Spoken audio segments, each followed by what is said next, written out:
Hello, Teresa here from All Sewn Up. Today we're going to be making a journal cover from Patchwork with machine Scribble.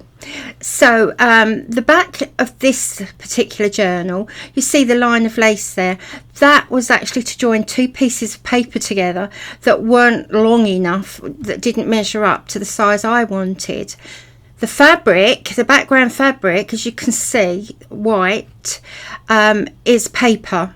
Now this is a one signature. That chunky signature is only one, and it just suited what I wanted. The brown stain there is from a paper flower that's been sewn down. Now you can actually, if you wanted to, you could line the inside, but I actually like the machine Scribble look.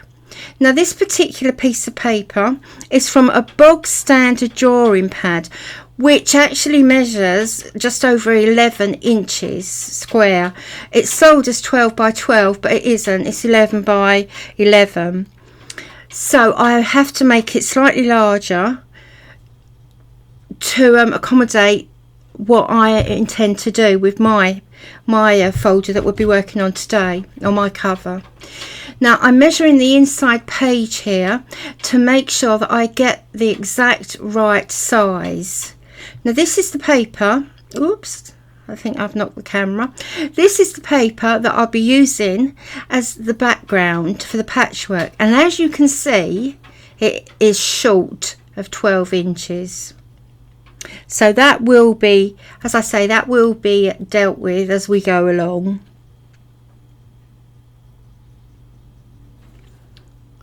So this is the exciting bit.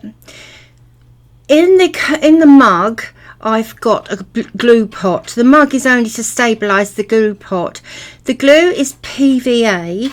It's 3/4 PVA to 1/4 water, so it's nice and thick, goes on lovely, not too runny. Now the paper has to be covered entirely with the glue. We don't want any dry spots at all over. That's quite a nice thing to do, and I find it's easy when doing these sort of craft things to use a decorator's paintbrush. It's so easy, and of course using PVA, it's easy to clean as well.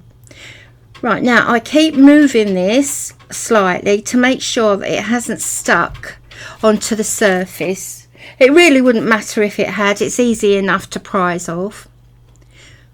Now the first piece of patchwork.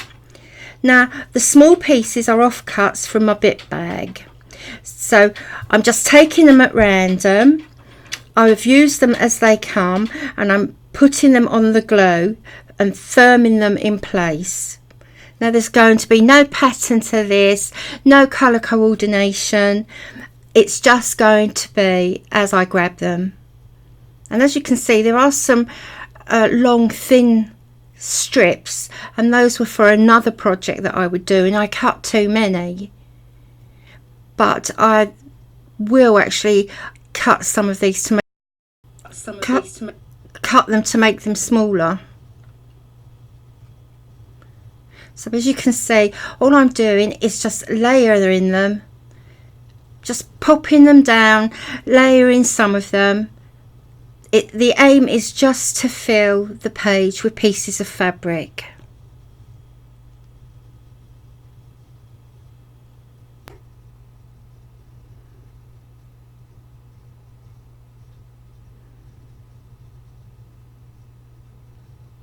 Now if you feel that the glue is beginning to dry slightly, just dab it with the wet brush. But do make sure that the fabric is soaking, the back of the fabric is soaking wet. That's why it's quite essential to work quickly when doing this, especially in this weather. We've had abnormally hot weather this summer. It's August, an August day today, and it is baking. It's far too hot to go out. I know I know that I'm speaking from the UK, and we're a bit sort of wimpish when it comes to any sort of weather, but Believe me, it is so hot. It really is. Everybody looks as if they're just on their last legs. But anyway, in this weather, we need to work quickly before the glue dries. And if you can hear a noise in the background, it's actually my little gerbil going round and round on his wheel. Oh, he's stopped now.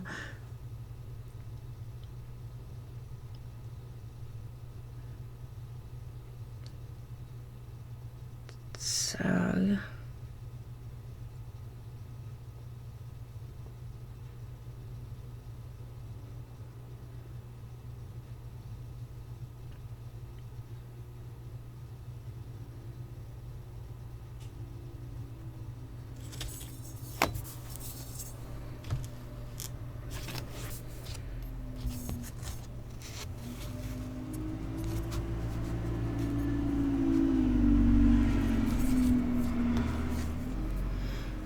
Oh, and if you heard that, it's one of the last buses to run past the window. Hopefully there won't be another one, or maybe there'll be one in the other direction. What I failed to say is that my journal cover, the one that I'm doing at the moment, will be 9 inches by 12 by about 13 to 14 inches. And that's just a nice size for a medium-sized journal. And as I say, it will take just one signature. Now, as you can see, that I am patting some of it down with the wet brush. It is essential that these pieces of fabric are soaking. They dry a little bit like plastic with a film on the top. And it just reminds me of a plastic type of fabric. Right, so I chopped that little bit off. I thought we've seen enough of me doing that. Right, now this has been allowed to dry overnight. So this is the second day. This is actually today. And it's dried nice and strong. A minute ago you just saw me testing the strength of that fabric, and it's untearable. It's lovely and strong. And the back too, because the back was soaked as well, it's just very, very strong. Right, now here I'm measuring the size of my journal cover, and as I said, I want it to be 9 inches wide, or depth. The depth is 9 inches. I suppose it depends which way you're looking at it, really. So we'll say the length will be 9 inches. So I'm just cutting off the surplus now. Now that surplus I won't be wasting. That will be joined to the side to give me the extra measurements that I need. So as you can see, that is now the right measurement. That is just the measurement that I want. And I'm going to attach the piece I cut off to the side, and that will give me the exact size I need. So there's been no wastage there at all. I'm just trimming off here a few raggy bits of fabric, and that's where that will go. Now I did intend to glue the washi tape there, to run it over the glue stick, but then I thought that's far too fiddly. It's a lot easier to do it this way. Run the glue stick down the join where the two pieces of paper meet. I keep wanting to say fabric. I suppose it is a fabric really. There, and then put the washi tape on top. So now there are several ways of joining the paper actually. I could have joined it first and then collaged over it with the with the fabric, but I thought I would do it this way. I like this way because it adds a strength I think it adds the strength to the join there, and not only that, it lends itself for a decoration on the front, which breaks up all the patchwork, and it just adds something nice for the eye to look at, a little bit of interest.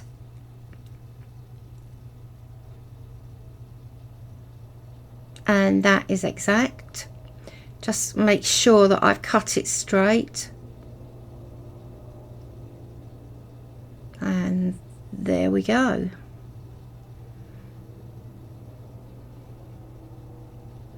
And that is the front. And it's all lying flat. Now the lace, I'm just going to put a tiny bit of glue stick along the lace, because if there's too much glue, there's going to be too much bulk, and it could break the sewing machine needle, or it could make the thread, the sewing, uneven and bunchy underneath. So that tiny little touch of glue will just hold it. And those scissors aren't too sharp. I did actually sharpen them on a kitchen scissor sharpener, and that was a waste of money. I almost broke the sharpener. See, look, oh dear, that's painful to watch. So it's taking shape already. Now that doesn't take long to dry at all. Too lazy to get the bone folder. Oh, and that's my cuckoo clock.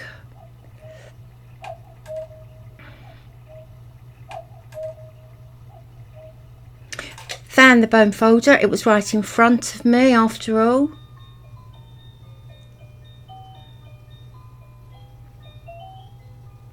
Lovely. I'm really pleased with that. It dried really well. It dried nice and flat. If yours doesn't dry too flat, don't be frightened to just iron it very, very quickly. I placed an untextured piece of fabric on the back of mine and very, very quickly iron it. It is a bit risky because you could end up with glue on your nice iron, or you could actually burn it. But don't iron the front, just iron the back under some plain untextured cloth and you should be okay. Now I made a start on this because I didn't want this project to turn into one of these 50-minute jobs, so I've put down the first line of Scribble and I used a brown thread. Now the idea is to catch every piece of patchwork there, so you secure every piece down. Now what you need to do, you need to convert your sewing machine, if you have a sewing machine like I have. Mine's a Basic Brother, specifically for these sort of jobs, and you need to convert it to a free arm sewing. It's more convenient for sewing some shapes, for using the embroidery stitches or embroidering or freestyle stitching. It's lovely. And all I've done, I haven't even changed the foot. I've removed the pressure foot, I've left the dog feed up, and what else have I done? Oh, and I removed the extension table, and that is all there is to it. So it's quite easy. You don't need a hoop for this. You don't need to put your patchwork in a hoop, because the PVA has now made that fabric firm. All you need to do is guide. You can see I'm using my thumbs there to guide the fabric. Just guide it where you want.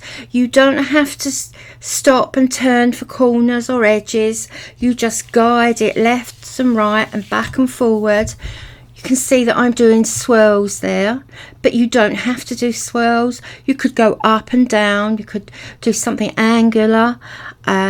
It's entirely up to you, but I happen to like the scribble look. It reminds me of my very first day at school. Oh my God, that was, oh my, well, I'm not even going to say. But it was in the 60s. And that was one of the first tasks we had to do. Obviously not with the sewing machine, but with the pencil. I expect almost everybody has done the task, the activity, take your pencil for a walk and then colour in the shapes. But this is real fun. Now I did lift the paper over a little while ago, and the front is sewing lovely, but just a tiny bit of that paper is a little bit too thick for the bobbin, and under the stitches underneath have matted up. Now at this stage I haven't seen them too clearly to see what's gone on, but when I finished, there wasn't a problem. It was as if a thread had got caught up.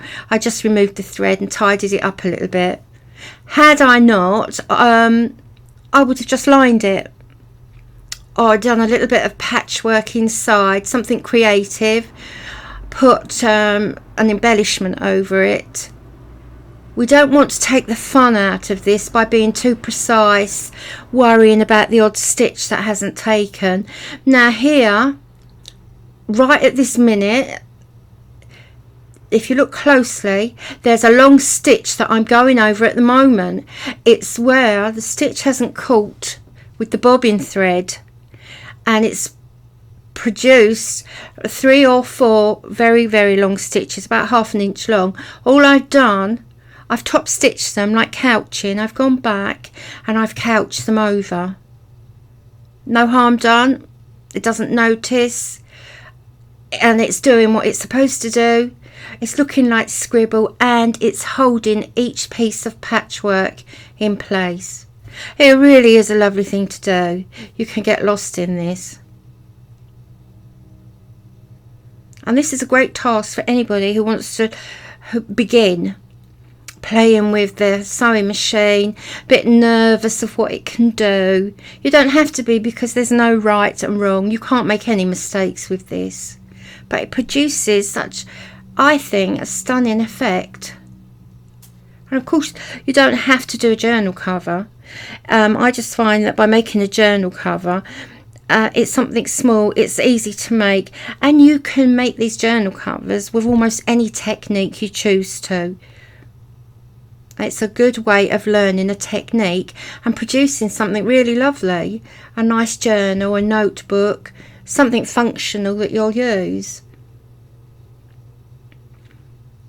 Do be careful for doing this for the first time, not to sew over your finger. There is a saying about machinists, people who sew, you're not a true machinist or a true needle woman until you've sewn your finger, until a sewing machine needle's gone through your finger.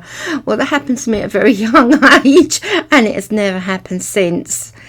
I don't subscribe to that saying, so please don't do it just to prove a point. It's damn painful. But there we are.